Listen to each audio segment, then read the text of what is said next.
Hey everybody, it's Jason Blaha here, and today I want to talk to you guys about a little theory or a rumor you always hear out there that squats aren't that great for your legs, that barbell squats aren't, because other muscles become a limiting factor because your core, your back, things like that can limit the amount of weight you can use, and so you really need to find other things that isolate the legs more in order to develop thick, powerful legs. And that's the most insane theory I've ever heard. So let me put on my +5 out of weaponsmithing, work on skilling up my crafting a little bit, and let's talk about this.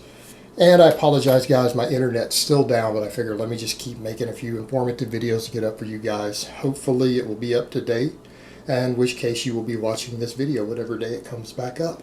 But, you know, one of the theories that people always have about barbell squats, and this is the reason they say people, oh, you need to do pistol squats, you need to do Bulgarian split squats, one-legged squats, leg presses, things like that, because your core and your back just will eventually limit the amount of weight that you can squat. And, you know, outside of elite powerlifting, that is really an insane idea. It's insane, not based on reality. There are plenty of athletes out there who have very big, very impressive legs who only do squats and squat variations, who don't do machine work, they don't do one-legged work. And if anything, if you have someone who's an athlete, the very worst thing you could be doing is saying, oh man, I mean, I don't want my back to be able to handle the load of my legs, so I'm going to do one-legged squats and leg presses. It's just insane. And the reason I say that is that people don't understand that a lot of this is myths that came out of the equipped powerlifting world, because you have a case where people now have squat suits, knee wraps, all of that add the amount of weight they can lift. In other words, their legs, while producing the same amount of force, can now lift more weight. Knee wraps alone can add 80 to 100 pounds to your squat. And how do we know this? We know this because of Dan Green. Because Dan Green, within a 1 to 2 year period, set a world record in the same weight class for the raw without wraps and the raw with wrap squats, and they were like 100 pounds apart. There are plenty of people out there also who've done competitions in both, and they're like 80 pounds difference. So 80 to 100 pounds difference. So you start to get to stuff like that, where people are getting that much out of knee wraps, and then someone who, say, squats 450 can now squat 530, then their back can start to become more of a limiting factor. They would have had no trouble had they only stayed with 450 because of their back and core development. They would have been just fine. But the knee wraps allow your legs to produce more force, because the knee wraps wrap around the back and it compresses it like a spring, springs you upward. So your quads and everything produce the same amount of force at that point, squatting over 500, that they did 450 without the wraps. So now you need a core and erectors and lats and traps and everything else that can stabilize another 80 pounds more than you're capable of doing, or in which case that starts to become more of a problem. That gets further amplified by the squat suits, because there are people who do the suits multiplied with wraps who are getting 200-300 pounds more than they can squat raw. So again, in that case, they now have to have a torso capable of supporting 800 pounds when they only would be able to squat 500 without all that stuff on.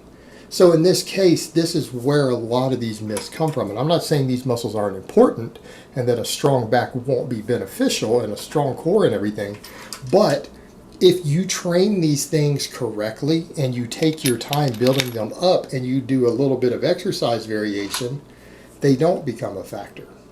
Meaning it shouldn't really be limiting you. If you learn to squat correctly, it's not a problem. It's the people who maybe come in and do too much of this one-legged stuff or leg presses who then all of a sudden they don't have a core or a back that's strong enough to handle this. Now where it gets even more ridiculous is that you got people who actually want to be proportionately developed who believe this. And this is where this is going to get interesting. A lot of these people, and you'll see them do it, they'll do stuff like pre-exhaust their legs with leg presses before they go squat. Now they're forced to use a lighter weight. They're like, hey, that's great, because now my core and my back and everything don't have to support as much weight. I can use 100 pounds less because I'm already fatigued to go ahead and finish my legs off on the squat. But then these same people do what? How many of the people who do stuff like this go and then train their back and their abs? Yeah? A lot of these people will come in, you'll see them doing weighted crunches, weighted leg raises, maybe an ab machine, but they did all this other stuff so that their abs don't get worked as hard on the squat. Same thing, they might deadlift, they might not, but most of these people come in to train their back, you'll see them doing pull-ups, barbell rows, lat pull-downs. They might even be doing shrugs and stuff for their traps. So they're building their entire back up separately, even though they specifically went out of the way to make sure their back didn't get worked as hard on a basic exercise like the squat. You guys see the problem there? That's a totally ass-backwards approach. Because your squat, if you're doing it correctly and with proper workloads, these things should build up in proportion. Meaning it should be helping all of that stuff. Your squats, when you're fresh, actually are an ab exercise. They actually are an erector exercise. They even work the lats and traps a little bit. All of these muscles actually do get developed to some extent from doing the squats. But by going out of your way to find ways to use lighter weight so that your legs are more fatigued or doing this one-legged stuff, you're actually missing all of that development. But these are people who actually want this stuff developed. Wouldn't it just be useful to go ahead and do the squats and help develop it proportionately and then maybe go do all your rows and crunches and other stuff? Right?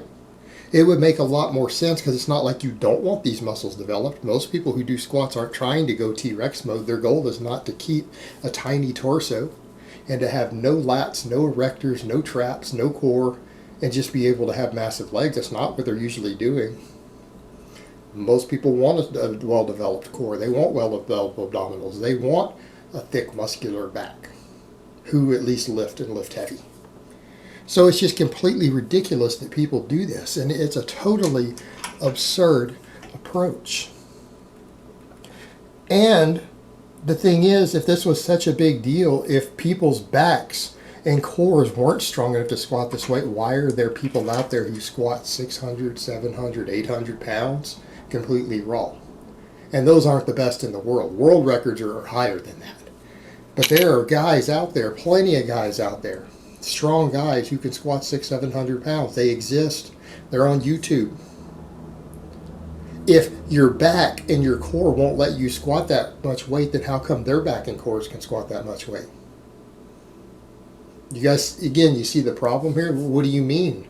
If that stuff was limiting factors, then how do these guys squat 700 pounds? And have you ever seen someone who squats 700 pounds raw without wraps who doesn't have massive quads? I haven't. Some of them do assistance work to build their quads and some of them don't. There are guys actually out there who squat those sort of numbers who the squat is all they do for their legs. That's it. Not saying all of them. There are other guys who do lots of accessory work and bodybuilder type stuff and everything else for them who hit these numbers, but there are guys who exclusively squat to get there. So if that's the limiting factor, then how are these guys doing it? Could it be progressive overload? Furthermore, we kind of go back to the point of people will do this with athletes as well. And the question I would ask you, what benefit do you think you're going to get from this? In what world, in what sport do you need to develop maximum leg strength that you also don't need maximum core and erector and back strength?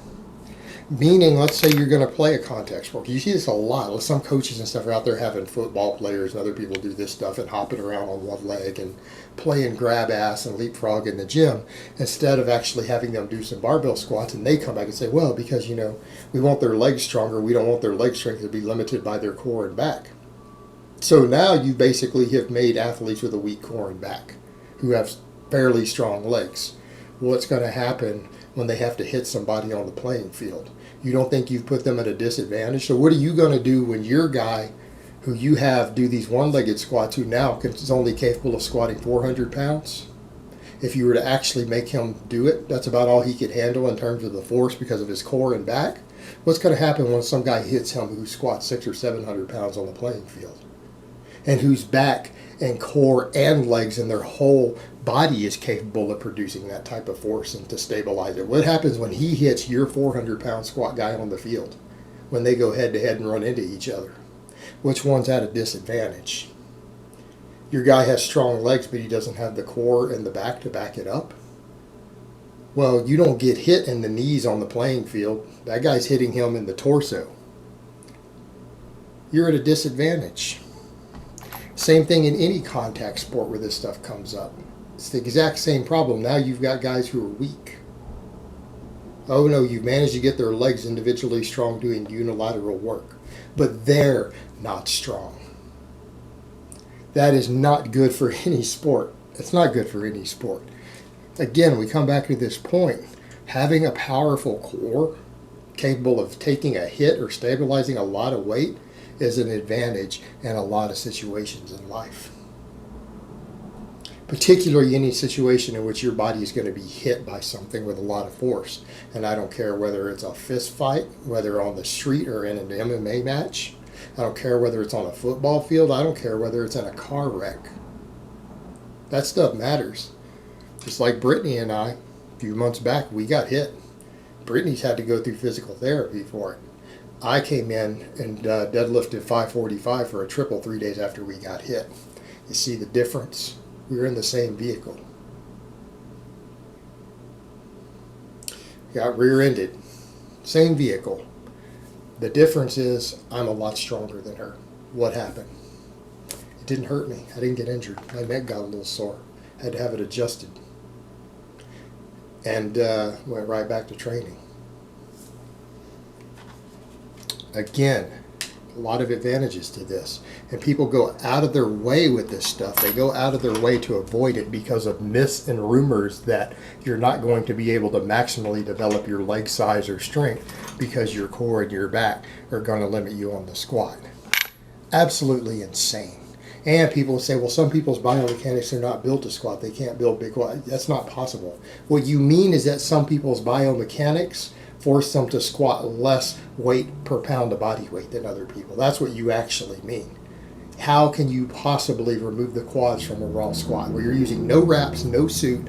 How is it even humanly possible that the quads are not a primary mover on a full depth or at least parallel depth barbell squat? It's not possible. The quads will always be a primary mover. Just that you have some people who are weaker due to leverage disadvantages, but leverage disadvantages don't make the muscles work less. In many cases, they force the muscles to work harder. Absolutely absurd. Absurd theory, not based in reality, and anyone spreading this sort of nonsense is not doing lifters and athletes any favors. Get under a barbell and squat if you want big legs, and it will bring everything else up with it.